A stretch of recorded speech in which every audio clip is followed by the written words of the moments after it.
ETV ప్రేక్షకులకి నమస్కారం. Triple intelligence of శుభమస్తు కార్యక్రమానికి స్వాగతం. ఈనాడు శుభమస్తు కార్యక్రమంలోని గ్రహఫల మంచంలో గ్రహాల యొక్క స్థితిగతులు, వాటి యొక్క శుభాశుభ ఫలితాల గురించి పరిశీలిద్దాం.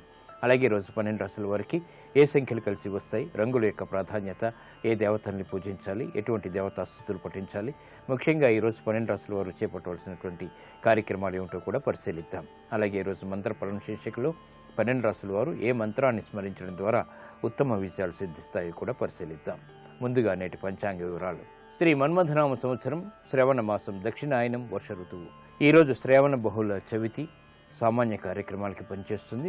ఈరోజు సౌమ్యవారం లేదా బుధవారం. బుధుడు యొక్క పరిపాలన పూర్తిగా ఉంటుంది. బుధుడు సౌమ్య గ్రహం. ఈరోజు చేపట్టేటువంటి విష్ణు సహస్రనామ పారాయణ, విష్ణు దేవాలయాల సందర్శన బుధుడు ద్వారా ఏర్పడేటువంటి ప్రతికూల పరిస్థితుల్ని దూరం చేస్తుంది. బుధుడు విష్ణుప్రియుడు కాబట్టి ఈరోజు చేపట్టేటువంటి హరి కీర్తనలు, అలాగే ఆధ్యాత్మిక కార్యక్రమాలు, పుణ్య కార్యక్రమాలు కూడా బుధుడి ద్వారా ఏర్పడేటువంటి ప్రతికూల పరిస్థితులను దూరం చేయడమే కాకుండా బుద్ధితో కూడినటువంటి కార్యక్రమ నిర్వహణలో విజయాలను తెచ్చిపెడుతుంది.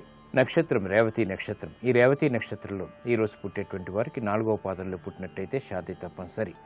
ఈ రేవతి నక్షత్రంలో ఈరోజు పుట్టేటువంటి వారికి బుధ మహాదశతోటి ప్రారంభమవుతుంది. ప్రస్తుతం బుధుడు యొక్క స్థితి ఉచ్చస్థితి, కన్యాక్షేత్ర స్థితి కాబట్టి ఇది ఉత్తమ విజయాలను కలిగించడంలో చాలా సమర్థత కలిగినటువంటి గ్రహం. ఆధిపత్యత శుభుడైనప్పుడు, అలాగే అనుకూల స్థితిని కలిగినప్పుడు. ఇక గ్రహాల యొక్క స్థితిగతులను కనుక పరిశీలించినట్టయితే చంద్రకేతువుల యొక్క స్థితి మీనక్షేత్రంలో, రాహుబుధుల యొక్క స్థితి కన్యాక్షేత్రంలో, శని యొక్క స్థితి వృశ్చిక క్షేత్రంలో, కుజశుక్రుల యొక్క స్థితి కర్కాటక క్షేత్రంలో, రవి గురుల యొక్క స్థితి సింహక్షేత్రంలో ఈరోజు ఉన్నటువంటి గ్రహస్థితి. ఇక ఈరోజు 12 రాశుల వారికి ఏర్పడేటువంటి శుభాశుభ ఫలితాన్ని పరిశీలిద్దాం. ముందుగా మేషరాశి. ఈరోజు మేషరాశి వారిని పరిశీలించినట్టయితే వాహన సౌఖ్యం కొనసాగుతుంది. చేపట్టేటువంటి కార్యక్రమాల్లో ప్రోత్సాహాన్ని పొందగలుగుతారు. తత్తరపాటు సంఘటనలు ఆర్థికంగా ఉన్నప్పటికీ నిలదొక్కుకోగలుగుతారు. శత్రుభీతి పోతుంది. శారీరక శ్రమ అధికంగా ఉన్నప్పటికీ కార్యక్రమాల్లో విజయాలు ఆనందాన్ని కలిగిస్తాయి. వృత్తి, వ్యాపార, ఉద్యోగ సంబంధిత కార్యక్రమాల్లో ఆశించినటువంటి ప్రయోజనాలను పొందగలుగుతారు. ఆరోగ్య రక్షణ ఏర్పడుతుంది. ఈ రోజు మీ అదృష్ట సంఖ్య 5. ఆకుపచ్చ వర్ణం రక్షణకి దోహదపడుతుంది. ప్రతికూల పరిస్థితులను దూరం చేస్తుంది. అనుకూల దైవం శ్రీ వెంకటేశ్వర స్వామి. ఈ రోజు ఈ రాశి వారు శ్రీ వెంకటేశ్వర స్వామిని దర్శించి భక్తి శ్రద్ధలతో పూజాది కార్యక్రమాలు నిర్వహించడం ద్వారా ఉత్తమ ప్రయోజనాలు సాధించగలుగుతారు. ఆర్థిక వ్యవహారాల్లో ఆశించినటువంటి ప్రయోజనాలు దగ్గరవుతాయి. శారీరక శ్రమ తగ్గుతుంది. కోర్టు సంబంధిత వ్యవహారాలు, ప్రక్రియలు, సంభాషణలు ఈరోజు మీకు లాభిస్తాయి. ఈ రోజు వృషభ రాశి వారిని పరిశీలించినట్టయితే వృత్తి, వ్యాపార, ఉద్యోగ సంబంధిత కార్యక్రమాల్లో సాహసోపేతమైనటువంటి నిర్ణయాలకి ఉపక్రమించగలుగుతారు. స్థిరాస్తి విషయాల్లో అనుకూలత కొనసాగుతుంది. వ్యాపారపరమైనటువంటి వ్యవహారాల్లో అవమానకర సంఘటనలు ఉన్నప్పటికీ నెట్టుకు రాగలుగుతారు. బాధ్యతతో కూడినటువంటి కార్యక్రమ నిర్వహణ విద్యాపరంగా కొనసాగుతుంది. గృహ సంబంధిత కార్యక్రమాల్లో అనువైనటువంటి మార్పులు చోటు చేసుకుంటాయి. ఈ రోజు మీ అదృష్ట సంఖ్య 9. ఎరుపు వర్ణం ధైర్యాన్ని కలిగిస్తుంది. ప్రతికూల పరిస్థితుల్ని ఎదుర్కొనేటువంటి శక్తి సామర్థ్యాన్ని కలిగిస్తుంది. అనుకూల దైవం ఆంజనేయ స్వామి. ఈ రోజు ఆంజనేయ స్వామిని దర్శించి భక్తి శ్రద్ధలతో పూజాది కార్యక్రమాలు నిర్వహించడం ద్వారా మానసిక ధైర్యం పెరుగుతుంది. అవమానకర సంఘటనని ఎదుర్కొనేటువంటి శక్తి సామర్థ్యాలు పెంపొందింప చేసుకోగలుగుతారు. ఆర్థిక లావాదేవీలు, సంభాషణలు ఈరోజు మీకు ఊరట కలిగిస్తాయి. ఈ రోజు మిథున రాశి వారిని పరిశీలించినట్టయితే మానసిక భీతి ఉంటుంది. గౌరవ మర్యాదలు వ్యాపారపరంగా కొనసాగుతాయి. వృత్తి, వ్యాపార, ఉద్యోగ సంబంధిత కార్యక్రమాల్లో ఆశించినటువంటి ప్రయోజనాలను పొందగలుగుతారు. అభివృద్ధికి చేపట్టేటువంటి కార్యక్రమాలు ఆశించినటువంటి ప్రయోజనాన్ని కలిగిస్తాయి. విదేశీ సంబంధిత లావాదేవీల్లో ప్రోత్సాహం లభిస్తుంది. నూతన కార్యక్రమాలకు శ్రీకారం చుట్టగలుగుతారు. స్త్రీలు శుభవార్తలు వింటారు. వాహన సౌఖ్యం కొనసాగుతుంది. ఈ రోజు మీ అదృష్ట సంఖ్య 5. ఆకుపచ్చ వర్ణం రక్షణకి దోహదపడుతుంది. ప్రతికూల పరిస్థితులను దూరం చేస్తుంది. అనుకూల దైవం శ్రీ మహావిష్ణువు. ఈ రోజు ఈ రాశివారు శ్రీ మహావిష్ణువుని దర్శించి విష్ణు సహస్రనామాన్ని భక్తి శ్రద్ధలతో పఠించడం ద్వారా, తెల్లటి పుష్పాలతో మహావిష్ణువుని పూజించడం ద్వారా ఉత్తమ ప్రయోజనాలు సిద్ధిస్తాయి. గృహ సంబంధిత కార్యక్రమాలు ఈరోజు మీకు లబ్ధిని చేకూరుస్తాయి. ఈ రోజు కర్కాటక రాశి వారిని పరిశీలించినట్టయితే ఆర్థిక వ్యవహారాల్లో అనువైనటువంటి మార్పులు చేకూరుతాయి. సంభాషణల విషయంలో జాగ్రత్తలు వహించాలి. వ్యయం పెరుగుతుంది. అయినప్పటికీ ఆదాయం కొనసాగుతుంది. అభివృద్ధికి చేపట్టేటువంటి కార్యక్రమాలు వ్యాపారపరంగా ఆశించినటువంటి ప్రయోజనాన్ని కలిగిస్తాయి. ఉద్యోగ సంబంధిత కార్యక్రమాల్లో అనువైనటువంటి మార్పులు చేకూరుతాయి. బాధ్యతలు పెరిగినప్పటికీ సక్రమ నిర్వహణ కొనసాగించగలుగుతారు. విదేశీ సంబంధిత లావాదేవీలు, సంభాషణలు ఉపకరిస్తాయి. నూతన కార్యక్రమాన్ని చకచకా పూర్తి చేయగలుగుతారు. ఆరోగ్య క్రమశిక్షణ లోపిస్తుంది. ఈ రోజు మీ అదృష్ట సంఖ్య 2. తెలుపు వర్ణం ప్రశాంతతను పెంచుతుంది, ప్రతికూల పరిస్థితిని దూరం చేస్తుంది. అనుకూల దైవం శ్రీ మహాలక్ష్మి. ఈ రోజు ఈ రాశి వారు శ్రీ మహాలక్ష్మి అమ్మవారిని దర్శించి శ్రీ సూక్త విధానంతో భక్తి శ్రద్ధలతో పూజాది కార్యక్రమాలు నిర్వహించడం ద్వారా ఉత్తమ ప్రయోజనాన్ని సాధించగలుగుతారు. దూర ప్రయాణాలు ఈ రోజు మీకు లాభిస్తాయి, ఆశించినటువంటి ప్రయోజనాన్ని కలిగిస్తాయి. ఈ రోజు సింహరాశి వారిని పరిశీలించినట్టయితే ఆధిక్యతతో కూడినటువంటి కార్యక్రమ నిర్వహణ కొనసాగించగలుగుతారు. వ్యాపార దక్షత పెరుగుతుంది. అనువైనటువంటి మార్పులు ఆర్థికంగా చోటు చేసుకుంటాయి. ఆందోళనకర పరిస్థితులు ఉన్నప్పటికీ నెట్టుకు రాగలుగుతారు. వ్యాపార దక్షతతో కూడినటువంటి కార్యక్రమ నిర్వహణలో ఆశించినటువంటి ప్రయోజనాలు దగ్గరవుతాయి. నూతన కార్యక్రమాలకు శ్రీకారం చుట్టగలుగుతారు. స్వతంత్ర నిర్ణయాలకు ఉపక్రమించగలుగుతారు. స్వశక్తితో కూడినటువంటి కార్యక్రమ నిర్వహణ తద్వారా విజయాలు చేతికి అందుతాయి.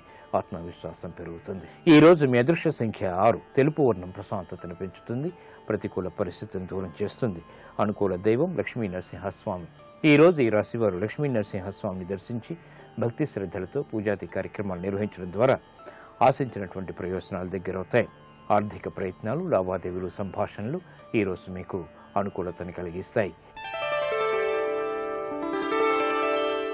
ఈ రోజు కన్యారాశి వారిని పరిశీలించినట్టయితే బాధ్యతలు బాగా పెరుగుతాయి. వృత్తిలో అభివృద్ధి గోచరిస్తుంది. ఉద్యోగ ప్రయత్నాలు ఫలిస్తాయి. సంభాషణలు రుచిస్తాయి. నూతన కార్యక్రమాలు గృహరీత్యా చేపట్టగలుగుతారు. అభివృద్ధికి చేపట్టేటువంటి కార్యక్రమాలు వృత్తిపరంగా ఆనందాన్ని కలిగిస్తాయి. వ్యాపార ప్రయోజనాన్ని సాధించగలుగుతారు. నూతన విధానాలతో కూడినటువంటి కార్యక్రమ నిర్వహణ ఆనందాన్ని కలిగిస్తుంది. ఆరోగ్య క్రమశిక్షణ ఉంటుంది. ఆర్థిక క్రమశిక్షణ కూడా. ఈ రోజు మీ అదృష్ట సంఖ్య 9. ఎరుపు వర్ణం ధైర్యాన్ని కలిగిస్తుంది, ప్రతికూల పరిస్థితిని దూరం చేస్తుంది. అనుకూల దైవం సుబ్రహ్మణ్య స్వామి. ఈ రోజు ఈ రాశి వారు సుబ్రహ్మణ్య స్వామిని దర్శించి భక్తి శ్రద్ధలతో పూజాది కార్యక్రమాలు నిర్వహించడం ద్వారా ఆర్థిక ప్రయోజనాలను వేగవంతంగా సాధించగలుగుతారు. ఉద్యోగ ప్రయత్నాలు ఈ రోజు మీకు లాభిస్తాయి. ఈ రోజు తులారాశి వారిని పరిశీలించినట్టయితే సంభాషణల విషయంలో జాగ్రత్తలు వహించాలి. ఆర్థిక వ్యవహారాల్లో వ్యయం ఎక్కువగా ఉంటుంది. నూతన కార్యక్రమాలను వృత్తిరీత్యా చేపట్టగలుగుతారు. ఉద్యోగ వ్యవహారాల్లో అభివృద్ధి గోచరిస్తుంది. ఆశాజనకమైనటువంటి వాతావరణం వ్యాపారపరంగా కొనసాగుతుంది. సంబంధ బాంధవ్యాలు మెరుగవుతాయి. గతంలో కన్నా మెరుగైనటువంటి పరిస్థితులు ఆనందాన్ని కలిగిస్తాయి. వ్యాపార దక్షత పెరుగుతుంది. ఈ రోజు మీ అదృష్ట సంఖ్య 3. పసుపు వర్ణం త్వరితగతిని శుభాల్ని కలిగిస్తుంది. అనుకూల దైవం దక్షిణామూర్తి. ఈ రోజు ఈ రాశివారు దక్షిణామూర్తిని దర్శించి భక్తి శ్రద్ధలతో పూజాది కార్యక్రమాలు నిర్వహించడం ద్వారా అభివృద్ధికి చేపట్టేటువంటి కార్యక్రమాల్లో ఆశించినటువంటి ప్రయోజనాలు పొందగలుగుతారు. విదేశీ సంబంధిత ప్రయాణాలు, లావాదేవీలు, సంభాషణలు ఈ రోజు మీకు లాభిస్తాయి. ఈ రోజు వృశ్చిక రాశి వారిని పరిశీలించినట్లయితే కోర్టు సంబంధిత వ్యవహారాల్లో జాగ్రత్తలు వహించాలి. ఆర్థిక వ్యవహారాల్లో అనువైనటువంటి మార్పులు ఉన్నప్పటికీ ఇబ్బందికర వాతావరణం కూడా సమాంతరంగా ఉంటుంది. కార్యక్రమ నిర్వహణలో ఆశించినటువంటి ప్రయోజనాలను వేగవంతంగా పొందలేకపోతారు. శారీరక శ్రమ అధికమవుతుంది. మానసిక రుగ్మతలు ప్రబలమవుతాయి. ఉద్యోగ సంబంధిత కార్యక్రమాల్లో చిరాకులు ప్రబలమవుతాయి. ఆశించినటువంటి ప్రయోజనాలను వెంటనే పొందలేకపోతారు. ఆరోగ్య క్రమశిక్షణ లోపిస్తుంది. ఈ రోజు మీ అదృష్ట సంఖ్య 5. ఆకుపచ్చ వర్ణం రక్షణకి దోహదపడుతుంది. ప్రతికూల పరిస్థితిని దూరం చేస్తుంది. అనుకూల దైవం ఈశ్వరుడు. ఈ రోజు ఈ రాశి వారు శివాలయాన్ని దర్శించి భక్తి శ్రద్ధలతో పూజాది కార్యక్రమాలు నిర్వహించడం ద్వారా ఏకాదశ పూర్వక రుద్రాభిషేకాన్ని నిర్వహించడం ద్వారా ఉత్తమ ప్రయోజనాలు సాధించగలుగుతారు. వ్యాపార ఒప్పందాలు ఈ రోజు మీకు లాభిస్తాయి. ఆశించినటువంటి ప్రయోజనాన్ని కలిగిస్తాయి.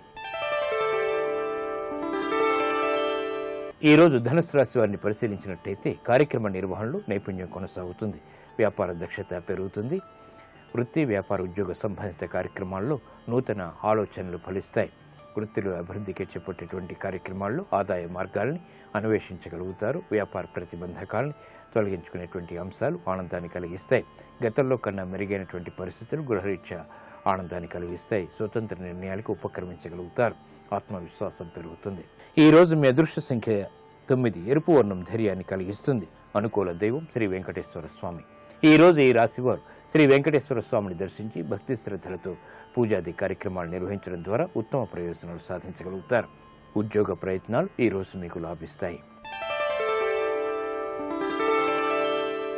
ఈ రోజు మకర రాశి వారిని పరిశీలించినట్టయితే అభ్యుదయంతో కూడినటువంటి కార్యక్రమ నిర్వహణ కొనసాగించగలుగుతారు. ఆందోళనకర పరిస్థితులు కూడా వెన్నంటి ఉంటాయి. అవమానకర సంఘటనలు ఆర్థికంగా కొనసాగుతాయి. రాజకీయ ఒత్తిళ్లు బాగా పెరుగుతాయి. ప్రయాణాల విషయంలో జాగ్రత్తలు పాటించాలి. వృత్తి, వ్యాపార, ఉద్యోగ సంబంధిత కార్యక్రమాల్లో ఆశించినటువంటి ప్రయోజనాలను వెంటనే పొందలేకపోతారు. ఆందోళనకర పరిస్థితులు గృహరీత్యా నెలకొంటాయి. జాగ్రత్తతో కూడినటువంటి నిర్ణయాలు తప్పనిసరి. ప్రతి కార్యంలోనూ కూడా ఆచితూచి నిర్ణయాలు తీసుకోవటం క్షేమదాయకం. ఈ రోజు మీ అదృష్ట సంఖ్య 6. తెలుపు వర్ణం ప్రశాంతతను పెంచుతుంది, ప్రతికూల పరిస్థితులను దూరం చేస్తుంది. అనుకూల దైవం ఈశ్వరుడు. ఈ రోజు ఈ రాశి వారు శివాలయాన్ని దర్శించి ఈశ్వరుడికి అభిషేకాది కార్యక్రమాలు నిర్వహించడం ద్వారా ఉత్తమ ప్రయోజనాన్ని సాధించగలుగుతారు. అష్టమ రవి గురువుల ద్వారా ఏర్పడేటువంటి అవమానకర సంఘటనలు దూరం అవుతాయి. ప్రమాదాలు కూడా దూరం అవుతాయి. విదేశీ లావాదేవీలు ఈ రోజు మీకు ఉపకరిస్తాయి. ఈ రోజు కుంభరాశి వారిని పరిశీలించినట్టయితే ఆర్థిక వ్యవహారాల్లో విలువైనటువంటి సమాచారాన్ని పొందగలుగుతారు. శుభవార్తలు వింటారు. కుటుంబ సఖ్యత పెరుగుతుంది. నూతన కార్యక్రమాలను చకచకా పూర్తి చేయగలుగుతారు. సంబంధ బాంధవ్యాలు మెరుగవుతాయి. ఉద్యోగ అభివృద్ధికి చేపట్టేటువంటి కార్యక్రమాల్లో ప్రోత్సాహం లభిస్తుంది. పిల్లల ద్వారా ఆనంద సంఘటనలు చోటు చేసుకుంటాయి. కార్యక్రమ నిర్వహణలో నైపుణ్యాన్ని ప్రదర్శించగలుగుతారు. విజయాలు అన్ని రంగాల వరకు దగ్గరవుతాయి, ఆనందాన్ని కలిగిస్తాయి. ఈ రోజు మీ అదృష్ట సంఖ్య 2. ఎరుపు వర్ణం ధైర్యాన్ని కలిగిస్తుంది, ప్రతికూల పరిస్థితులను దూరం చేస్తుంది. అనుకూల దైవం లక్ష్మీ నరసింహస్వామి. ఈ రోజు ఈ రాశివారు లక్ష్మీ నరసింహస్వామిని దర్శించి భక్తి శ్రద్ధలతో పూజాది కార్యక్రమాలు నిర్వహించడం ద్వారా ఉత్తమ ప్రయోజనాన్ని సాధించగలుగుతారు. వ్యాపార అభివృద్ధి చేకూరుతుంది. ఆనందకర సంఘటనలు చేకూరుతాయి. గృహంలో శాంతి సౌఖ్యాలు పెంపొందింప చేసుకోగలుగుతారు. గృహ సంబంధిత కార్యాలు, కార్యక్రమాలు ఈ రోజు మీకు లాభిస్తాయి. ఈ రోజు మీనరాశి వారిని పరిశీలించినట్టయితే ఆనందకర వాతావరణం గృహరీత్యా చోటు చేసుకుంటుంది. ఆరోగ్య విషయంలో జాగ్రత్తలు పాటించాలి. ఆర్థిక వ్యవహారాల్లో అనిశ్చిత పరిస్థితులు ఉన్నప్పటికీ నెట్టుకు రాగలుగుతారు. భూ సంబంధిత వ్యవహారాల్లో విభేదాలు తలెత్తుతాయి. కార్యక్రమ నిర్వహణలో లోపాలు వెలుగులోకి వస్తాయి. వృత్తి, వ్యాపార, ఉద్యోగ సంబంధిత కార్యక్రమాల్లో ఆచితూచి నిర్ణయాలు తీసుకోవాలి. ప్రయాణాల విషయంలో ఏర్పడినటువంటి పొరపాట్లు సవరించుకోగలుగుతారు. ఈ రోజు మీ అదృష్ట సంఖ్య 1. తెలుపు వర్ణం ప్రశాంతతను పెంచుతుంది, ప్రతికూల పరిస్థితులను దూరం చేస్తుంది. అనుకూల దైవం శ్రీ మహాలక్ష్మి. ఈ రోజు ఈ రాశివారు శ్రీ మహాలక్ష్మి అమ్మవారిని దర్శించి భక్తి శ్రద్ధలతో పూజాది కార్యక్రమాలు నిర్వహించడం ద్వారా ఉత్తమ ప్రయోజనాన్ని సాధించగలుగుతారు. నూతన స్నేహాలు ఈ రోజు మీకు లాభిస్తాయి, ఆనందాన్ని కలిగిస్తాయి.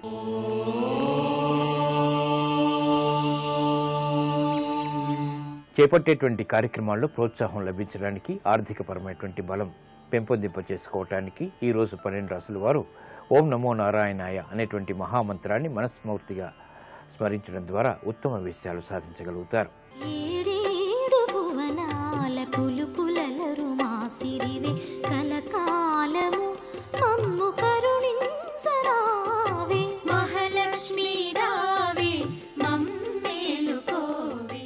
అమ్మా, నాకు నువ్వు ఇంకా కొన్ని ఇవ్వాలి. ఏమిటో తెలుసా? అశ్వదాయి చ గోదాయి ధనధాయి మహాధనే. నాకు గుర్రములు కావాలి, గోవులు కావాలి. వీటితో సరిపోదు. పుత్ర పౌత్ర ధనం ధాన్యం హస్తశ్వాజ విగోరథం. ప్రజానాం భవసి మాత ఆయుష్మంతం కరోతు మాం. చంద్రాభాం లక్ష్మీమీశానాం సూర్యాభాం శ్రియమీశ్వరీం. అమ్మా, నాకు ఇంకా ఏం కావాలో తెలుసా? నాకు పుత్రులు కావాలి, పౌత్రులు కావాలి. నాకు నేను పితృరుణం నుంచి విముక్తి పొందాలి. ఎప్పుడూ శరీరం ఇలా ఉండిపోతుందా? ఉండిపోదు. కాబట్టి నాకు వృద్ధాప్యం వచ్చినప్పుడు నేను ఇలా భుజం మీద చెయ్యేసుకుని నడవడానికి నాకు కొడుకు కావాలి. నేను బడలిపోతాను ఒక రోజున. ఆ రోజున నేను వెళ్ళి కూర్చుని పూజ చెయ్యలేకపోవచ్చు. నేను ధ్యానం చేసుకుంటూ కూర్చుంటే నా పనుపున పూజామందిరంలో కూర్చుని పూజ చేసి నా గోత్రనామాలు చెప్పే కొడుకు కావాలి. పుత్రగాత్ర పరిష్వంగమని తండ్రికి సుఖాలలో కల్లా సుఖం ఏమిటి అంటే కొడుకుని ఆలింగనం చేసుకోవడం. కాబట్టి కొడుకు నేను ఒక చూరు కిందే బ్రతకగలిగినటువంటి అదృష్టం కలగాలి. అమ్మ, నాకు ఇవన్నీ కావాలి. పుత్ర పౌత్ర. కొడుకు పుట్టాడు, కొడుకు పెద్దవాడయ్యాడు, కొడుక్కి పెళ్లి చేశాడు, కోడలు వచ్చేసింది. ఆ కొడుకు కోడలు అలా ఉండిపోయారు. పక్క తొక్కబట్టలేదు అంటే పక్క తొక్కే పిల్లలు లేరు. ఇంట్లో ఉన్న భోగ పరికరాలన్నీ ఎంత బాధాకరంగా ఉంటాయి. ఒక్క వస్తువు పాడవదు. ఓ బొమ్మ విరిచేసేవాడు లేడు, పక్క దుప్పటి తొక్కేసేవాడు లేడు, ఇంట్లో వస్తువులు పాడు చేసేవాడు లేడు, అమ్మా నాకు ఇది కావాలని అడిగేవాడు లేడు, పిల్లల ఏడుపు వినపడదు, రాత్రి నిద్రపోనిచ్చాడు కాడని చెప్పుకునే అవకాశం లేదు. బతుకు బరువు అయిపోతుంది. అందుకే మనిషికి పరమేశ్వరుడిచ్చిన గొప్ప కటాక్షం ఏమిటో తెలుసా? లక్ష్మీ కటాక్షం. వృద్ధాప్యం వచ్చిన తరువాత ఈశ్వరుడు, అమ్మవారు గొప్ప అనుగ్రహాలు రెండిస్తుందిట. ఏమిటి అంటే అల్లుడితో కలిసి భోజనం చేయడం, మనవలతో కలిసి ఆడుకోవడం. కొడుకు పెద్దవాడు అయిపోయాడు, కానీ ఇప్పుడు ఆ కొడుకు ఎలా ప్రవర్తించేవాడో, ఎలా ఆడుకునేవాడో అలాగే ఆ పోలికలతో మనవడు ఆడుకుంటుంటే తాతగారు కుర్చీ వేసి కూర్చున్నారనుకోండి, అంతటి గొప్పవాడు తాత, అంత ఐశ్వర్యాన్ని సమకూర్చాడు. ఆ మనవడికి సైకిల్ ఇచ్చింది తాతే, అంత వృద్ధిలోకి తీసుకొచ్చాడు. కానీ తాతకి భయం, వాడు పడిపోతాడేమోనని. వాడు సైకిల్ వేసుకుని ఇట్టించటు తొక్కుతూ ఇటు తాత వంక చూస్తుంటాడు. తాత ఎలా తొక్కుతున్నానో చూసావా సైకిలు అని. తాత ఇలా చూసి ఒరే పడిపోతావురా, చూసి తొక్కరా అంటుంటాడు. ఇప్పుడు తాత తాతగా ఉండిపోతే ఈ ఆనందం ఏది? వాడు సైకిల్ నన్ను చూసి తొక్కుతాడండి వీధిలో కూర్చుంటే, వాడు పడిపోతాడని నాకు భయం. ఆ ఆనందం ఎక్కడి నుంచి వస్తుంది? మనవడు ఆడుకుంటుంటే 70 ఏళ్ళు బతికే తాత 90 ఏళ్ళు బతుకుతాడు ఆ మనవణ్ణి చూసుకొని. అల్లుడు ఇంటికి వచ్చాడు అనుకోండి, ఓపిక ఉన్నా లేకపోయినా ఇల్లాలు ఏం చేస్తుందంటే అల్లుడు భోజనానికి వచ్చాడని ఇంకో ఆధారం వండుతుంది. అల్లుడితో కలిసి మామగారు భోజనం చేస్తున్నారు అనుకోండి, ఇవాళ మీరు తినకండి అనారోగ్యం మీకు మంచిది కాదని ఏమంటుంది? అల్లుడితో తింటున్నప్పుడు సరే వేసుకోండి అని వేసేస్తుంది. అందుకే అల్లుడితో భోజనం, మనవడితో ఆట అమ్మవారు ఇచ్చినటువంటి మహదైశ్వర్యం అంటారు వృద్ధాప్యంలో. అందుకని అమ్మ నా కొడుకు దగ్గర ఆగిపోకూడదు అంటే నేను కూడా దీర్ఘాయుష్మంతుణ్ణి కావాలి అని అడగడం అందులో. కాబట్టి పుత్ర పౌత్ర ధనం ధాన్యం హస్త్యస్వాజ విగోరథం, నాకు ఏనుగులు కావాలి. ఏనుగులు ఎందుకు అంటే పుణ్యాలు కూడా లేవు, నేనేమి నిష్కాపట్యంగా గండి అని ఒక అర్థం వీలు కాదు. అటువంటి అద్వైతానుభూతికి ప్రారంభం ఎక్కడ అంటే శరీరం కావాలి అని అన్వయం. కాబట్టి బాహ్యంలో ఏనుగును అందరూ భరించను లేరు, ఏనుగు మీద అందరూ ఎక్కనూ లేరు. ఏనుగు మీద ఎక్కాడు అంటే అదొక గొప్ప ఐశ్వర్యం. ఏనుగు మీద ఎక్కాడు అంటే ఒళ్ళు దగ్గర పెట్టుకుని ఉండగలిగినటువంటి లక్షణం కూడా ఉండడం అంతకన్నా గొప్ప లక్షణం. ఎందుకంటే ఏనుగు ఎక్కాడంటే సామాన్యుడు కాడు. ఏనుగు ఎక్కాడు అనుకోండి, ఆయన ఎవరు? మహారాజు అయి ఉండాలి, చక్రవర్తి అయి ఉండాలి, ఏనుగుని పోషించుకోగలిగిన వాడు అయి ఉండాలి. అంటే ఎంతటి ఐశ్వర్యవంతుడు. ఐశ్వర్యానికి ఉండే పెద్ద బాధ ఏమిటంటే అది కళ్ళు నెత్తి మీదకి తీసుకెడుతుంది. ఇప్పుడు అది తీసుకెళ్ళింది అనుకోండి కింద పడిపోతాడు. అందుకే ఏనుగు ఎక్కిన వాడికి వినయం ఉంటే దాని మీద పద్యం చెప్తాడు. అల్లసాని పెద్దనగారు అనుచరిత్ర చేస్తూ ఎదురైనచో తన మదకరీంద్రము డిగ్గి కేలూతనొసగి ఎక్కించుకొనియే మనుచరిత్రం బందుకొను వేళ పొరమేగ పల్లకి తనకేల పట్టి ఎత్తే బిరుదైన కవిగండ పెండేరమునకీవె తగునని తానే పాదమున తొడగే గోకట గ్రామాధ్యనేక అగ్రహారములడిగిన సీమలు అందునిచ్చే ఆంధ్ర కవితా పితామహ అల్లసాని పెద్దనామాత్య అని నన్ను పిలుచునట్టి కృష్ణరాయలతోడ దివికేగలేక బ్రతికియున్నాడ జీవచ్ఛవంబునగుచు అని చెప్పుకున్నాడు. పెద్ద రాయలవారు మదగజం మీద వెళ్ళిపోతుంటే అల్లసాని పెద్దనగారి వీధిలో నడిచి వెళ్ళిపోతుంటే గబగబా ఏనుగు దిగి రే ఈయన్ని కూడా ఎక్కించండి అనేవాడు కాదు. ఎదురైన చోతన మదకరీంద్రము డిగ్గి కేలూతనొసగి ఎక్కించుకొనియే కిందకి దిగి ఓ పెద్దనగారు నడిచెడుతున్నారు రండి అని చేయిచ్చి ఆయన్ని ఎక్కించి తాను ఎక్కేవాడు. అంతేకాదు మనుచరిత్రం బందుకొను వేళ పొరమేగ పల్లకి తనకేల పట్టి ఎత్తే, మనుచరిత్రని తాను అంకితం అందుకునేటప్పుడు పెద్దనగారు కూర్చున్న పల్లకిని తన భుజం మీద పట్టి మోశాడు. బిరుదైన కవిగండ పెండేరమునకీవె తగునని తానే పాదమున తొడగే. ఆయన మహారాజు, చక్రవర్తి, సాహితీ సమరాంగణ సార్వభౌముడు. అటువంటి వాడు పెద్దనగారి ఎడమ పాదం పట్టుకుని గండపెండేరం వేశాడు. నీ అంత మనగాడు ఎక్కడున్నాడయా? ఆంధ్ర కవితా పితామహ అల్లసాని పెద్దనామార్చ అని నన్ను పిలుచునట్టి కృష్ణరాయలతోడ దివికేగలేక బ్రతికియున్నాడ జీవచ్ఛవంబునగుచు. ఆ ఏనుగెక్కినంత వినయం. ఈ రెండు ఎక్కడ కలిశాయో అక్కడ లక్ష్మీదేవి యొక్క తాండవం. అంటే స్థిర నివాసం చేస్తోందని గుర్తు. డబ్బు ఉంది, అహంకారం లేదు. డబ్బు ఉండి అహంకారం లేదంటే లక్ష్మి స్థిర నివాసంగా ఉంది అని గుర్తు. అక్కడ లక్ష్మి ఉంది, అహంకారం వచ్చింది, కదలడానికి సిద్ధంగా ఉందని గుర్తు.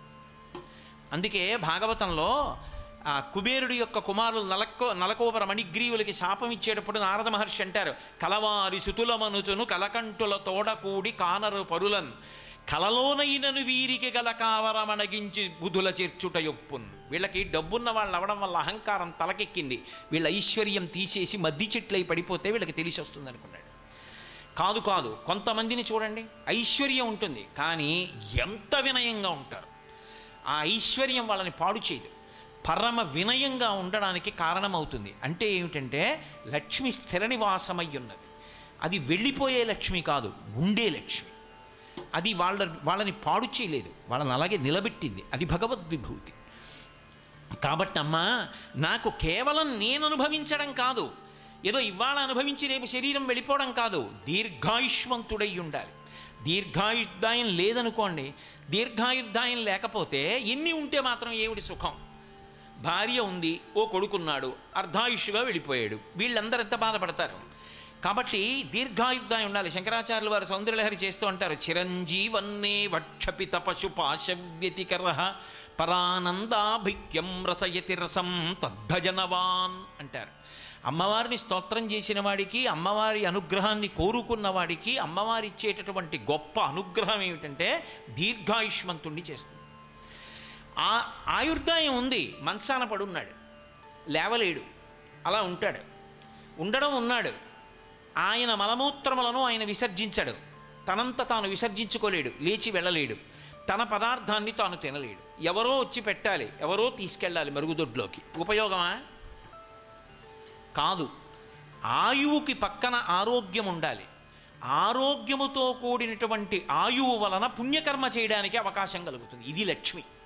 ఇక ద్రాపేయంధ సస్పతే దరిద్రం నీలలోహిత అని అడుగుతారు యజుర్వేదంలో. అమ్మా, నాకు కేవలముగా ఈ శరీరం ఉండడం, శరీరము దీర్ఘాయుష్మంతంగా ఉండడం కాదు, ఇది ఆరోగ్యంతో ఉండాలి. ఆరోగ్యంతో ఉండడం ఎందుకు? ఊళ్ళో వాళ్ళందరినీ బాధ పెట్టడానికి కాదు, దీంతో మంచి మంచి పనులు చేసుకోవడానికి అవకాశం కలగాలి. ఇది 1 గంట తాళలేదు, అన్నం పెట్టకపోతే 1 గంట ఆలస్యం అయిందనుకోండి పడిపోతుంది, కళ్ళు తిరిగిపోతాయి, ఏదో ఉపద్రవం వచ్చేస్తుంది, ఇంకెందుకు ఏం చేస్తాడు పాపం దాంతో. ఆరోగ్యంతో ఉండి ఏ ఆటుపోటు తట్టుకొని నిలబడి ఈశ్వరుడి యొక్క సేవ చెయ్యగలిగినటువంటి స్థితి నాకు కావాలి. అది నాకు ఇయ్యి. కేవలం నేనొక్కడిని అనుభవించడం కాదు, నేను మనసుతో అనుభవించే సుఖాలు కావాలి. ఏమిటవి? ఇదే పుత్ర పౌత్ర ధనం ధాన్యం. నాకు పుత్రులు కావాలి, పౌత్రులు కావాలి, గొర్రెలు కావాలి, మేకలు కావాలి. అడిగారు వేదంలో, శ్రీ సూక్తంలో అడిగారు, అమ్మా నాకు ఇవన్నీ కావాలి, ఇవన్నీ నాకు ఇయ్యి. ఇవన్నీ నాకు ఇవ్వగలిగినటువంటి తల్లి ఎవరు? పద్మప్రియే పద్మిని పద్మహస్తే పద్మాలయే పద్మదలాయతాక్షి విశ్వప్రియే విష్ణు మనోనుకూలే త్వత్పాదపద్మం మయి సన్నిధత్స్వ యాసా పద్మాసనస్తా విపుల కటితటీ పద్మపత్రాయతాక్షి. ఎందుకు ఆవిడ నడువుని వర్ణించడం ఎందుకు?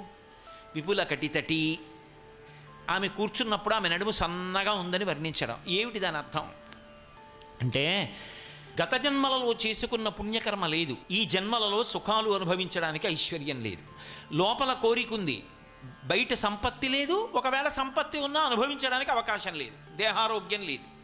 ఇప్పుడు ఎవరిని అడగాలి? ఆవిడ్నే అడగాలి. మరి ఆవిడ చేసిన పుణ్యకర్మ లేదు కదా, నీకు ఎలా ఇస్తాను అందనుకోండి. కర్మ గొప్పదా, ఆవిడ గొప్పదా? కర్మే గొప్పది. చేసిన కర్మకే ఫలితాన్ని ఇవ్వాలి అంటే అప్పుడు భగవతి యొక్క గొప్పతనం ఎక్కడుంది? ఇంకా కర్మ ఫలితాన్ని ఇవ్వకుండా ఆపి ఉత్తమ ఫలితాలను ఇవ్వగలిగినటువంటి శక్తి అమ్మవారిది. ఆవిడ ఇవ్వగలదు. అప్పుడే ఆవిడ మహారాజ్ఞి. ఆవిడ కన్నా కర్మ చిన్నదై ఉంటుంది. అందుకే ఆపదామపహర్తారం దాతారం సర్వసంపదాం లోకాభిరామం శ్రీరామం భూయో భూయో నమామ్యహం. ఆపద అంటే మనకి తెలియకుండా వచ్చేస్తూ ఉంటుంది. వచ్చేస్తున్న ఆపదని తొలగించి ఆపద స్థానంలో మనకి సంపదనివ్వాలి. ఎవరు ఇవ్వగలడు? ఆపద దేనివల్ల వస్తుంది? గతంలో చేసుకున్నటువంటి పాపం వల్ల వస్తుంది. ఆ పాపం ఏం చేశాను నాకు తెలియదు, కానీ వచ్చేస్తోంది ఆ పాపానికి ఫలితం. ఇప్పుడు వీడు భక్తితో బతుకుతున్నాడు. వీడిని బాధ పెడితే ఏడుస్తాడు. ఏడవడం నా వంక తిరిగి ఏడుస్తాడు. ఈశ్వరా, నన్ను ఎందుకయ్యా ఇంత ఇబ్బంది పెట్టావు? నేను గతంలో పాపం చేస్తే క్షమించరాదా తండ్రి? నన్ను ఇంత బాధ పెట్టాలా అని అడుగుతాడు.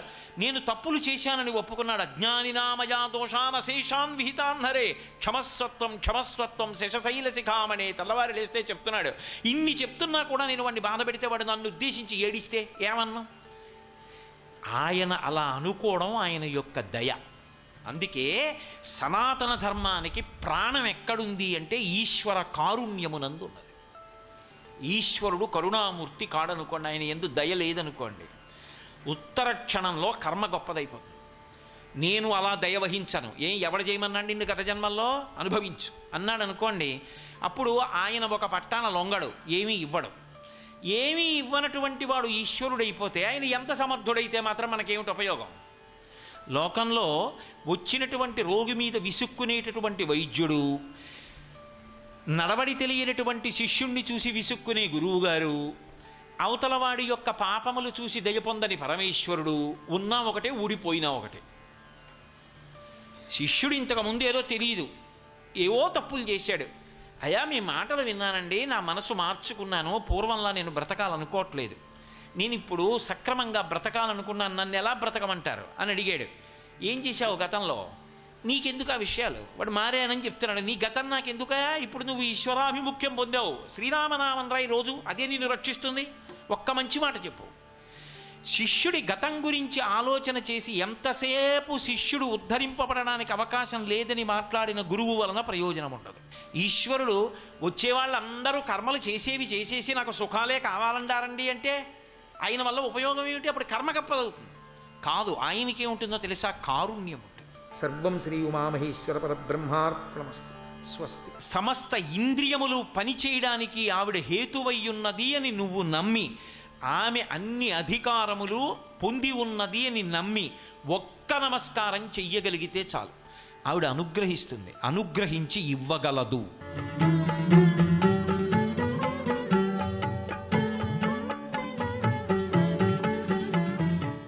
ఈటీవీ ప్రేక్షకులు నమస్కారం. ట్రిపుల్-ఎక్స్ డిటర్జెంట్ సోప్ శుభమస్తు కార్యక్రమంలో శుభనక్షత్ర వంశానికి స్వాగతం. శ్రావణ బహుళ సవితి బుధవారము, అశ్విని నక్షత్రము, వృద్ధి యోగము, బాలవకరణం. అశ్విని వృద్ధి బాలవ బుధవారం అనేక విధాలుగా శుభాన్ని ప్రసాదించేది. ఏ కార్యక్రమాన్ని మొదలుపెట్టండి అది విజయాన్ని ఇస్తుంది, శక్తినిస్తుంది. నిర్విఘ్న పరిసమాప్తిగా మహాగణపతిని ఆరాధన చేసి, గణపతి స్మరణ చేసి, గణపతి దగ్గర కొంచెం గరిక పెట్టి నమస్కారం చేసిన, బెల్లం ముక్క నివేదన చేసిన, ధూమకేతవే నమః, ధూమాన్ని వేసినా కూడా, అంటే ధూపం దీపం ఈ స్వామివారికి గణపతికి సమర్పించి పనులు ప్రారంభిస్తే గణపతి కటాక్షం చేత ఎటువంటి విఘ్నాలు లేకుండా చక్కని శుభ ఫలితాలు మనం పొందవచ్చు. రేపటి శుభనక్షత్ర వంశాన్ని పరిశీలన చేసినట్లయితే శ్రావణ బహుళ పంచమి బృహస్పతివారం. ఈ బహుళ పంచమి బృహస్పతివారం అంటే గురువారం. పంచమి గురువారం శ్రావణ మాసం విశేషమైనటువంటి జ్ఞానాన్ని ప్రసాదిస్తుంది, పుణ్యాన్ని సముపార్జన చేసేటటువంటి శుభయోగం కలది. అలాగే భరణీ నక్షత్రము, ధ్రువయోగము ఉదయం 7:36 నుండి షష్ఠీ ఘడియలు. ఎందుకంటే ఆ తర్వాత రోజున షష్ఠి లేకుండా సప్తమి వచ్చేసింది. తిథిద్వయం, ఒక రోజులో 2 తిథులుంటాయి. ఈ క్రమంలో మనకి పంచమి షష్ఠితో కూడి ఉన్నటువంటి సమయంలో నాగేంద్ర ఆరాధన, సుబ్రహ్మణ్య ఆరాధన, అలాగే బృహస్పతి వారం కాబట్టి సాయిబాబా వారి ప్రార్థన ఎంతగానో కాపాడుతుంది. సచ్చరిత్ర పారాయణ చేసిన, గురువుల్ని సందర్శించిన, ఎటువంటి శుభ కార్యక్రమాలు ప్రారంభించిన ఉద్యోగ వ్యాపారాది రంగాల్లో సకల జయప్రదంగా కొనసాగుతుంది.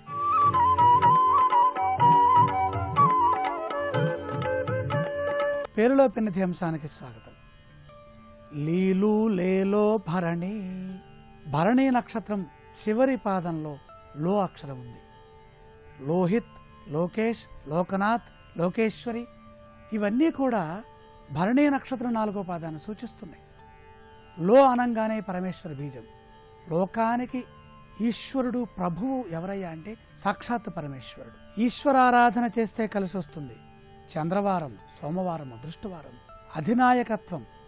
నా విష్ణు పృథివీపతి. ఈ లోక అనే శబ్దం ఎక్కడైతే వస్తుందో, లోహిత అనే శబ్దం ఎక్కడైతే వస్తుందో అక్కడ అగ్ని, ఇంద్రుడు భాసిల్లుతూ ఉంటారు. అంటే ప్రభువు అనన్నా సూచిస్తుంది. అంటే రాజయోగం అన్నా ఉన్నది దీంట్లో, లేదా అగ్నియోగం అన్నా ఉన్నది.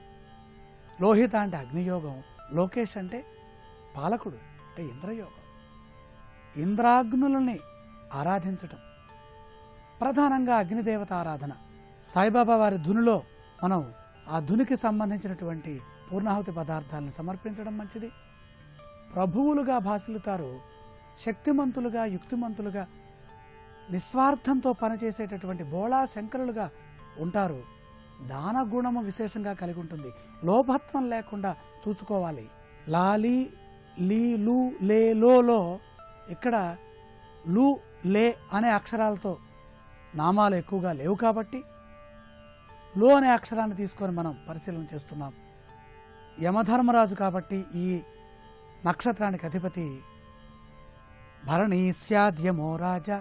మృత్యుంజయ మహామంత్రం చదువుకోవటం, పరమేశ్వరుని ఎక్కువగా ఆరాధించడం, ఇలా చేసినట్లయితే తూర్పు దిక్కుకి తిరిగి మనం చేసేటటువంటి ప్రయత్నములన్నీ సఫలీకృతమవుతాయి. ఇక్కడ యముడు అధిష్టాన దైవం కాబట్టి తెల్లని వస్త్రములను ధరించి ఉన్నటువంటి సందర్భంలో మనం శ్వేత వస్త్రధారులమై అదృష్టం పొందడం కోసమై ఆరాధన చేస్తే సత్ఫలితాలు అధికంగా మనకు వస్తాయి.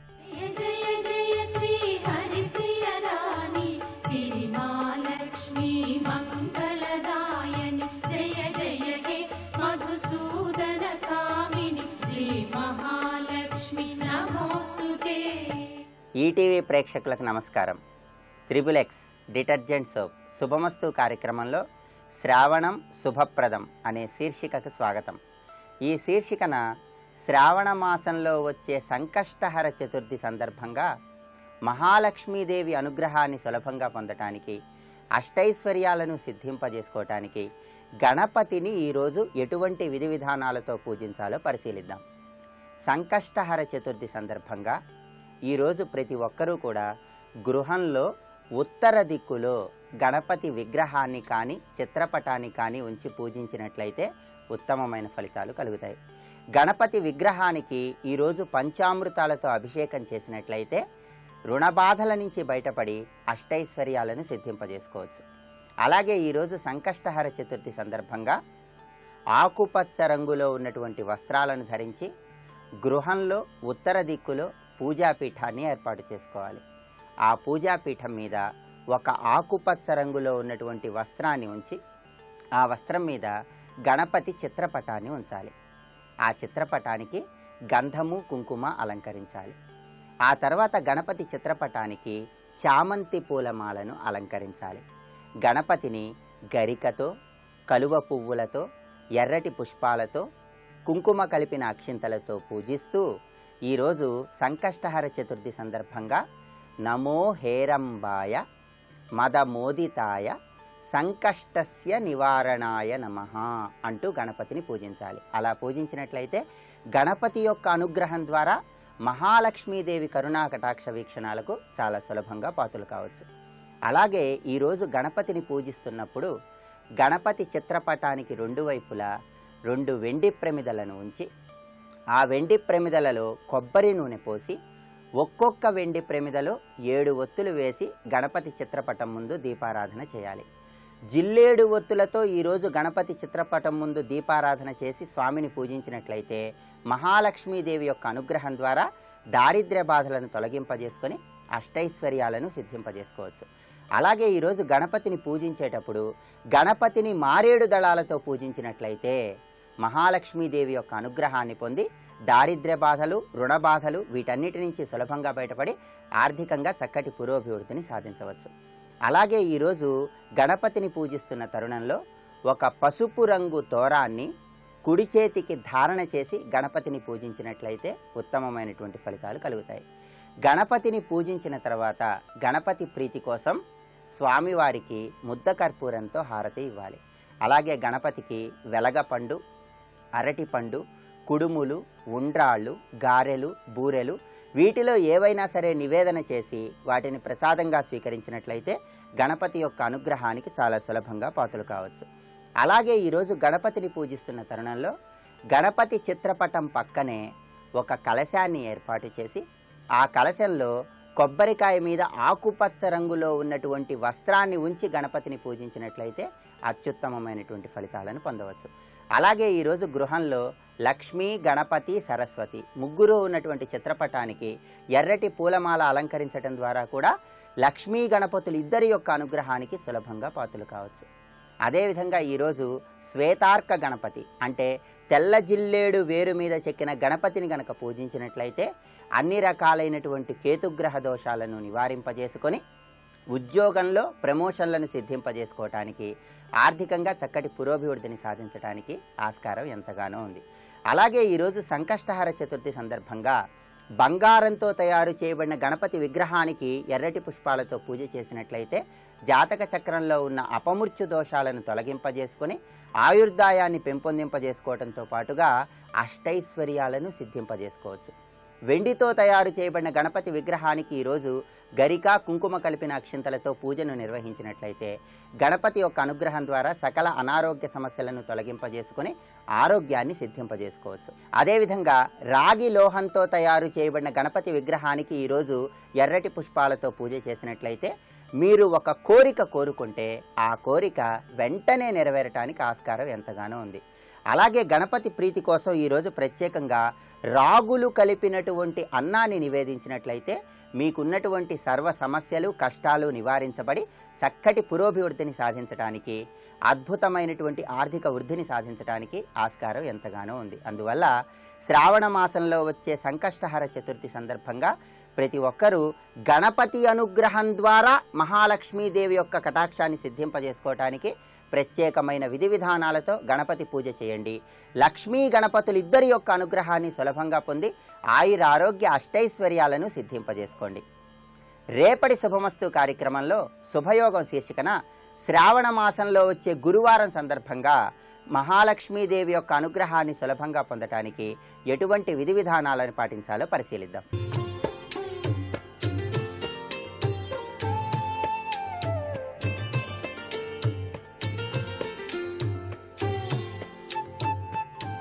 XXX డిటర్జెంట్ సోప్ శుభమస్తు కార్యక్రమంలో గృహబలం అంశానికి స్వాగతం.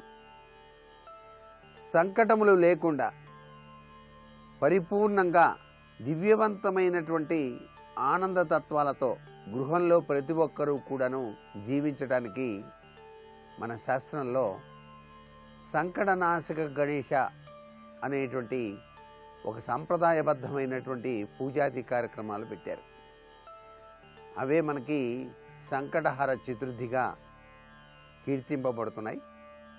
ఈ సంకటహర చతుర్థి తిథి నాడు లక్ష్మీ గణపతి పూజ కనుక చేసినట్లయితే అటు లక్ష్మీదేవి యొక్క అనుగ్రహం, ఇటు కార్య సఫలత కోసం విఘ్నేశ్వర తత్వంలో విరాజిల్లేటువంటి సంకటహరుని యొక్క విశేషవంతమైనటువంటి పూజ గృహంలో చాలా చక్కగా సహకరిస్తాయి.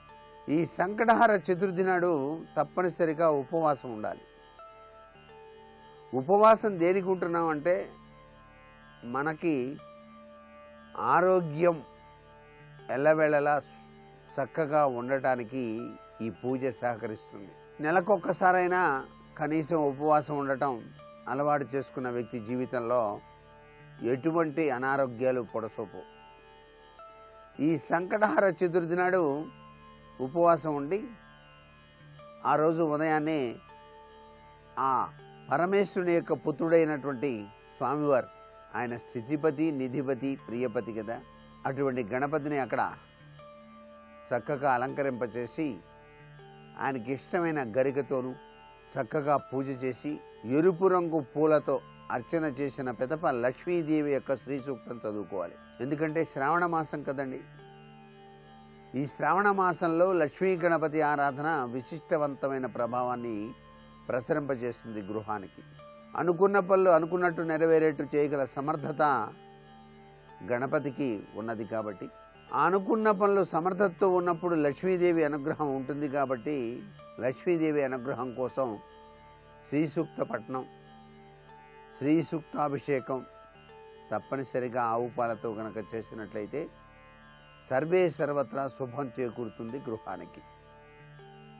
ఈ సంకటహర చతుర్థి తిథి నాడే సాయం సంధ్యా సమయం వరకు ఉపవాసం ఉండి గణేశ హోమం కూడా నిర్వహిస్తారు చాలామంది. హోమం చేయటం వలన గృహంలో దివ్యవంతమైన శక్తిపుంజాలు ప్రసరించబడతాయి. దురదృష్ట ప్రభావాలు ఏమన్నా ఉంటే పారిపోతాయి. కాలుష్యం అనేటువంటిది లేకుండా రక్షించేటువంటి ప్రక్రియ ఈ హోమం. దానిలో వాడేటువంటి సమిధలు, ఆ హోమంలో వేసేటువంటి ఉండ్రాళ్ళు, మోదకాలు అంటారు. గణేశుడికి చాలా ప్రీతివంతమైనవి కాబట్టి, ఆ మోదక ప్రియుడు కాబట్టి అటుకులు ఇవన్నీ కూడా హోమ తత్వరీత్యా ఉపయోగించినప్పుడు చాలా చక్కటి పొగ దేదీప్యవంతమైన ఔషధీయుక్తమైనటువంటి తత్వంలో విరాజిల్లుతూ ఉంటుంది. కాబట్టి ఆ పొగ నుంచి వచ్చేటువంటి దివ్యవంతమైన శక్తి పుంజాలు గృహానికి విశిష్టవంతమైన శక్తిని ప్రసాదిస్తాయి. అనారోగ్యాన్ని పారద్రోలడానికి కూడా ఇది సహకరిస్తుంది. కాబట్టి ఈ సంకటహర చతుర్థి తిథి నాడు ఈ విధంగా సాయం సంధ్యా సమయంలో హోమాన్ని నిర్వహించి చంద్రుడికి కూడా నమస్కృతాంజలు గడించి విఘ్నేశ్వరుడికి ప్రసాదములు నైవేద్యంగా సమర్పించి తదుపరి భోజనం చేస్తాం. ఇలా కొన్ని సంవత్సరాల పాటు సంకటహర చతుర్థి చేస్తామని చెప్పేసి కూడా ఇంటి యజమాని కానీ ఇల్లాలు కానీ అనుకొని నిర్వహించవచ్చు. అలా చేసినట్లయితే ఎల్లవేళలా కూడాను ఆ గణేశుని యొక్క అనుగ్రహం ఆ గృహంపై ప్రసరించబడుతుంది సుమా అని చెప్పేసి. వాస్తు దోష నివారణ కారకుడు కూడా గణపతే. ఏదైనా గృహానికి ఎదురుగా వస్తున్నటువంటి వీధిపోటు నివారణ కోసం గణపతి విగ్రహాన్ని పెట్టే సంప్రదాయం ఉంది కదా. అలాగే మన ఇంటి చుట్టూతా అనేక విపత్కరవంతమైనటువంటి వాస్తు దోషాలు ఉన్నప్పుడు ఆ వాస్తు దోష నివారణ కోసం మన ఇంటి పై భాగాన నైరుతి మూల గణపతి విగ్రహాన్ని నుంచి ఈశాన్యం చూస్తున్నట్టు పెట్టేటువంటి సంప్రదాయం కూడా ఉంది. ఇలా గణపతి వాస్తులో కూడాను అత్యధిక ప్రాధాన్యత పొంది ఉన్నాడు. కాబట్టి ఆ గణేష ఆరాధనలో సంకటాలు లేకుండా నివారించేటువంటి శక్తితత్వంతో కూడినటువంటి సంకటహార చతుర్థి నాడు ఈ గణేశుని ఈ విధంగా ఈ రీతిలో గనక ఆరాధన చేసినట్లయితే ఇంటి యజమానికి ఇల్లాలకి పిల్లలకి గృహానికి ఎంతో అదృష్టకరమైనటువంటి ప్రభావం వచ్చి తీరుతుంది సుమా అని చెప్పేసి కూడా చెప్పవచ్చు. ఆ గణపతికి ప్రీతిపాత్రమైనటువంటివి శాశ్వతంగా అరటిపళ్ళు ఉండ్రాళ్లే. ఈ ఉండ్రాళ్ళండి నైవేద్యం పెట్టిన తర్వాత దాన్ని తీసుకెళ్ళి మీరు ఆవుకి పెట్టండి. గోమాతలో సకల ముక్కోటి దేవతలు ఉంటాయి కదండి. ఆ ఉండ్రాళ్ళు కనుక ఆవుకు పెట్టినట్టయితే ఒక ఉండ్రాళ్ళన్నీ కూడా కలిపి ముద్దగా చేసి ఇటు గణపతి అటు లక్ష్మి లక్ష్మీ గణపతి యొక్క అనుగ్రహ కటాక్ష వీక్షణాన్ని మనం పూర్తిగా సాధించిన వాళ్ళం అవుతాం. గోవుకి సేవ చేసుకోవటం ఈ శ్రావణ మాసంలో ఎంత అనిర్వచనీయమైనటువంటి అదృష్టమో అసలు నిర్వచనం చెప్పలేము ఆ అదృష్టానికి. అందుకని గోసేవ చేయండి అయ్యా అన్నారు. గోవు యొక్క పృష్ఠభాగం చక్కగా పసుపు కుంకుమ అద్ది నమస్కృతాంజలి గడిస్తూ లక్ష్మీ అష్టోత్తరం పృష్ఠభాగంలో చేసి గోవుకు వలసినటువంటి ఆ యొక్క పచ్చిగడ్డి గరిక, ఆ గరికలో గణేశుడు ఉంటాడు కదండి, గరిక ప్రియుడు కదా ఆయన. ఆ విధంగా కనుక చేసినట్లయితే ఈ శ్రావణ మాసంలో సంకటహార చతుర్థి తిథి నాడు గోమాత సేవ చేయటం వల్ల కూడా విశిష్టవంతమైన అదృష్టకరమైన ప్రభావాలు మీ ఇంట్లో విరాజిల్లుతాయి అని చెప్పడంలో ఏమాత్రం సందేహం లేదు. ప్రణమ్య శిరసాదేవం గౌరీపుత్రం వినాయకం భక్తావాసం పటే నిత్యం అంటూ సంకటహర గణేశ స్తోత్రపఠనం కూడా చేయాలి. నేటి వాస్తు సందేహాన్ని గనక పరిశీలన చేసినట్లయితే గణేశ సంకటహర చతుర్థి తిథి నాడు దీపారాధన చేసేటప్పుడు మనం ఎటువంటి నూనె వాడాలి అన్నది ప్రశ్న. సహజ సిద్ధంగా శాస్త్రాల్లో గణేశ పూజలో వాడేటువంటి నూనె కొబ్బరి నూనె. ఆ కొబ్బరి నూనెకు అంత విశిష్టత ఇచ్చాడు స్వామివారు. కొబ్బరి నూనె వేసి తర్వాత ఒత్తులు 5 వేసి దీపారాధన కుందిలో వెలిగించి చక్కగా ఆ దీపపు కుందికి బొట్లు పెట్టి చివరి భాగాన పువ్వు పెట్టి మరలా కొబ్బరి నూనె వేసి ఆ విఘ్నేశ్వరుణ్ణి ఆరాధన గనక చేసినట్లయితే తప్పనిసరిగా విజయసిద్ధి చేకూరటానికి ఆస్కారం ఉంటుంది. ఒక్కొక్క దేవతకు ఒక్కొక్క ప్రీతివంతమైనటువంటి నూనెలు వాడేటువంటి విధి విధానం మన అదృష్టానికి సహకరిస్తూ ఉంటాయి. కాబట్టి ఇక్కడ గణేశుని పూజలో కొబ్బరి నూనె విశిష్ట స్థానాన్ని పొందింది అనేటువంటి విషయాన్ని గుర్తుపెట్టుకుందాం. మరికొన్ని ముఖ్య విషయాలు రేపటి శుభమస్తు కార్యక్రమంలో తెలుసుకుందామా? మరి సర్వే జనా సుఖినో భవంతు.